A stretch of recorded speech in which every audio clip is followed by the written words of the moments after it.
Welcome back. You're with this election special on the news today. Let's turn to the state of Kerala that offered southern comfort today to the left, which scripted history. Chief Minister Pinarayi Vijayan will be sworn in for a second consecutive term. That hasn't happened in Kerala since 1977, that the same party wins two consecutive elections. The numbers: LDF 97, UDF 41. The BJP didn't open its account. Others too. Clearly the big victor of the day, Pinarayi Vijayan. Take a look.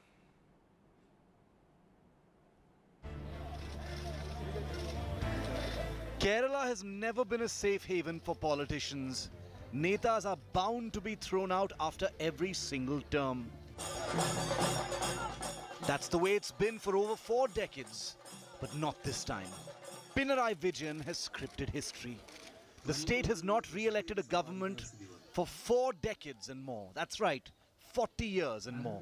But Kerala's incumbent chief minister continues to hold on to power, returning with a thumping majority. Loga Chiridinamanalo. Rashtriya Charitram Tirthi Keralam Vundum Edadapaksha Janadhipatya Munnikku Anuകൂലമായി വിധി എഴുതിയിരിക്കുകയാണ്. ഈ സന്തോഷമാണ് ഇന്ന് പൊതുവെ പങ്കുവെക്കാനുള്ളത്. പക്ഷേ ഇത്തരമൊരു വലിയ സന്തോഷം ആഘോഷിക്കാനുള്ള സമയമല്ല ഇത്.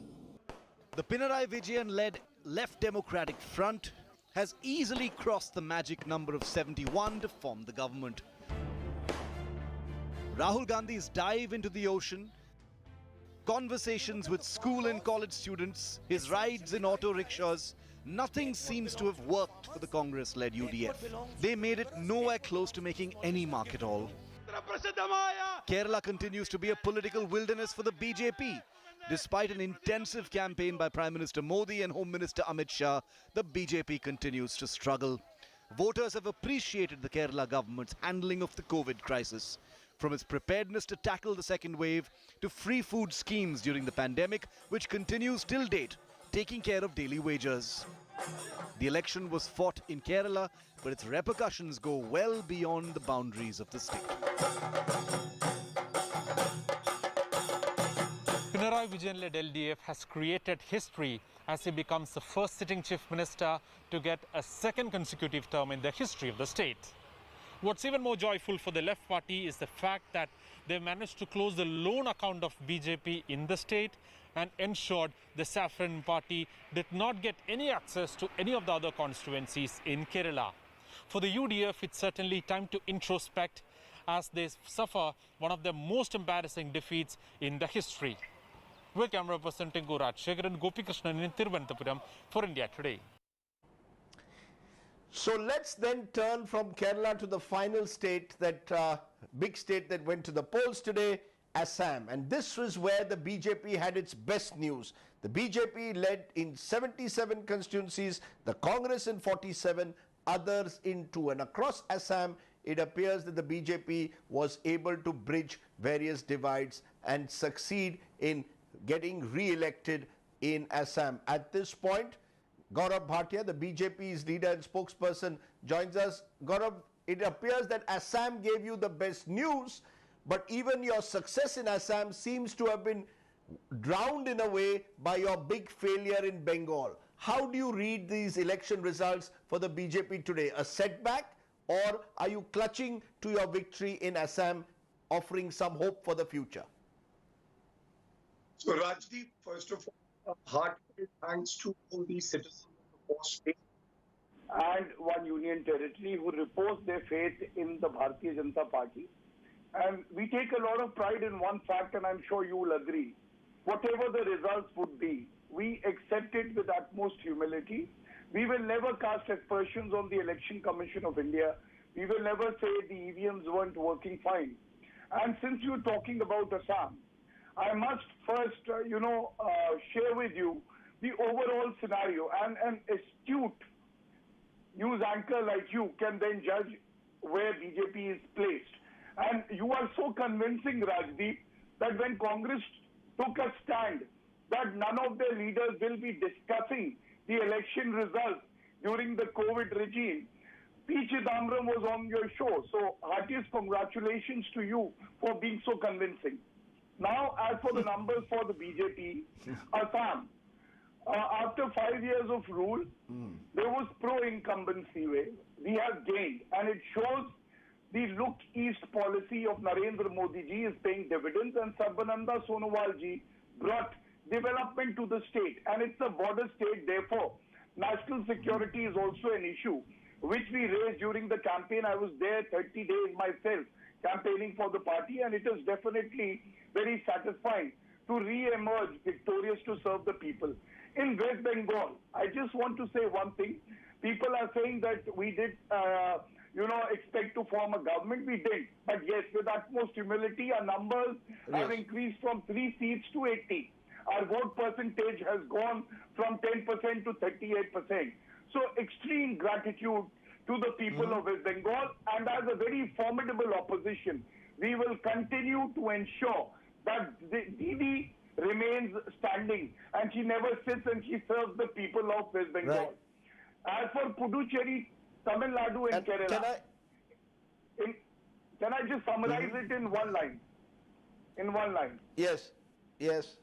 One line. In these three states, the ideology of BJP is fast growing in the southern India states. It again shows we have gained the number of seats there, and the voting percentage has also increased. So in all 5 states, barring one, we have gained the number of seats that we won last time, and our vote percentage has increased. But I must point out just one thing, Rajdeep. You know what pains me? When Mamata Banerjee comes out and she's again casting aspersions on the Election Commission of India, today she should apologize to the voters of West Bengal because BJP workers are being attacked there. Our BJP officers are being attacked. Second, she should apologize to the Election Commission of India, which conducted a very fair election during tough times. And third, the brave paramilitary forces that is doing its job on the ground. But Mamata Banerjee, as a chief minister, she asked the people, the TMC workers, to gherav them. I think this is not done, not expected from the chief minister. One line for the Congress. Congress today attained moksha. It doesn't matter to them whether they have lost the election or they are winning. They have attained moksha. They are out of the political circle. And nobody will ask any question to Mr. Rahul Gandhi also. Such is the polity and the journalism of our country. But we welcome that journalism as well. Yes. Right, you have in one long statement attacked everyone in a way, from the media also to your political rivals, but you're entitled to do so. But I just want to understand at the end of the day, will this election result, did the BJP, because Bengal was the big loss today, was it the audacity of ambition that led an Amit Shah to claim that the BJP is bar 200 par, will cross 200? You've ended up with less than well below 100. Was it that you completely misread the electorate? Were you also trying to, in a way, create a hawa which did not exist on the ground? Did for once Chanakya Niti fail? Was there an acceptance that just as Rahul Gandhi and the Congress have failed miserably in Bengal, you failed? Are you willing to accept that very quickly? Rajdeep, in today's time, hawa with oxygen is the need of the hour. And you will also agree with me and concede that we gave a very formidable fight to the TMC. To the extent that from 3, we are up to 80 seats, our vote percentage has increased. I will not repeat that. But let me say one thing. We all assessed that there would be a triangular fight, especially with Congress joining hands with the left. But it seems that Congress gave up too early and they decided to shift their entire vote bank to the TMC, because we all know that it is not important for them to win. It is more important for them to, see BJP losing. One final question. When Mr. Modi is on the ticket, as in a national election, the BJP does spectacularly well. But we are finding in state election after state election, the BJP's vote share diminishes when Mr. Modi is not on the ticket. Should that not worry you, that you need a local leadership, you need to empower local state leaders, not just rely on Mr. Modi because he clearly is unable to transfer his appeal from a national election to state election with the same impact. Is there an acceptance that you're going to have to change strategy? One size doesn't fit all. We don't work on strategies, Rajdeep. We work day and night not for the election but to serve the people of the country. And I must say that Suvendu Adhikari beating Mamata Banerjee in Nandigram itself is a very good example to show how local leadership is nurtured and it is valued. Himant Biswa Sarma in Assam, Sarbananda Sir, Sonowal. Mr. Bhatia, the local leadership you nurtured is is Mamata Banerjee's former right-hand man. Please don't say he's a Suvendu Adhikari was a dyed-in-the-wool Trinamool Congress leader. You have to take him away from Mamata to defeat him. No, Dilip Ghoshji. I'm giving you another name, Rajdeep. Dilip Ghoshji, Sarbananda Sonowalji, Shivraj Singh Chauhanji. All these names I'm giving you. Narendra Modi ji himself was the chief minister of the state. So Bharatiya Janata Party truly believes in nurturing its state leadership, and they grow with time, and then they play important national roles. That has been the mantra of the Bharatiya Janata Party. Other than just, thrusting greatness upon a dynasty, it does not deserve to be recognized like that. Okay. Let's leave it there, Gaurav Bhatia. You've had lots of pot shots today. But clearly this has been a day of mixed fortunes for the BJP. I appreciate your joining me on the show.